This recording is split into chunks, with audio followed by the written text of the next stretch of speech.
ধন্যবাদ সবাইকে আমাদের পুরো ভিডিওটি দেখার জন্য। আপনারা অনেকেই জানতে চেয়েছেন আমার ভিডিওর কমেন্টের নিচে তারা এবং তালিম কোথায় আছে, আসলে তাদেরকে কেন দেখতে পাচ্ছি না।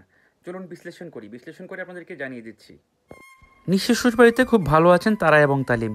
ভিডিওতে দেখতে পাচ্ছেন তালিম কিন্তু আখ ক্ষেত থেকে আখ কাটছেন এবং জীবিকা নির্বাহের জন্য অনেক চেষ্টা করছেন যেন ভালো থাকা যায় তারাকে নিয়ে।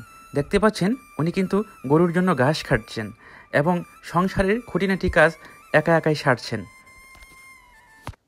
তো তারা এবং তালিম তাদের বাড়িতেই রয়েছে, তারা মন দিয়ে সংসার করছে। তো এই মুহূর্তে তারা ফেসবুকে অথবা ইউটিউবে কারোর সামনে আসছে না, হয়তো অদূর ভবিষ্যতে আমরা দেখতে পারবো তাদের ব্লগ পেজ। আসলে আমি একটি ভিডিও করেছিলাম তারা এবং তালিমের কি ব্লগ শুরু করলো কি না, আসলে এটা আমি শিওর ছিলাম না। তো আপনারা অবশ্যই কমেন্টের মাধ্যমে জানিয়ে দিয়েছেন যে না, তারা আসলে ব্লগ পেজ খুলে নাই। অ্যাকচুয়ালি এটা আমার জানার কথাও না, আমি একটি ভিডিও পেয়েছিলাম র্যান্ডম, সেখান থেকে আপনাদেরকে দেখাইছিলাম যে আসলে তারা কি ব্লগ করছে কি না।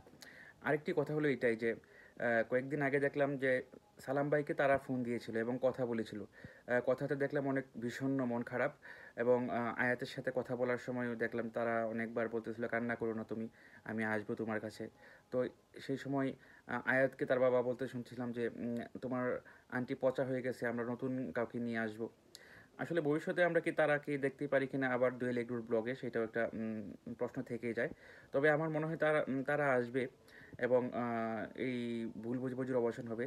আর সালাম ভাইয়ের কষ্ট একটাই যে আমাকে বললেই হয়তো আমি বিয়ে দিতে পারতাম, এত নাটক করার দরকার ছিল না। তো এই ছিল আজকের মতো আমার ব্লগটি। আসলে আমি বিশ্লেষণ করা শুরু করলাম আর কি, সুযোগ পাইলাম একটু বিশ্লেষণ করার, আপনাদেরকে কিছু বলার। আমার কথায় ভুল থাকতে পারে, আর বলতে পারেন যে ওনাদেরকে নিয়ে কেন ভিডিও করেন। অ্যাকচুয়ালি ভাই ভিডিও রিচের ক্ষেত্রে অনেক কিছুই করতে হয়, সেজন্য করি, আর কোনো কিছু না। ভালো থাকবেন, আমার অনেকগুলো ভিডিও রয়েছে, এগুলো আপনারা দেখবেন আশা করি। আমার নিজস্ব কিছু ভিডিও রয়েছে। ভালো থাকবেন, আসসালামু আলাইকুম।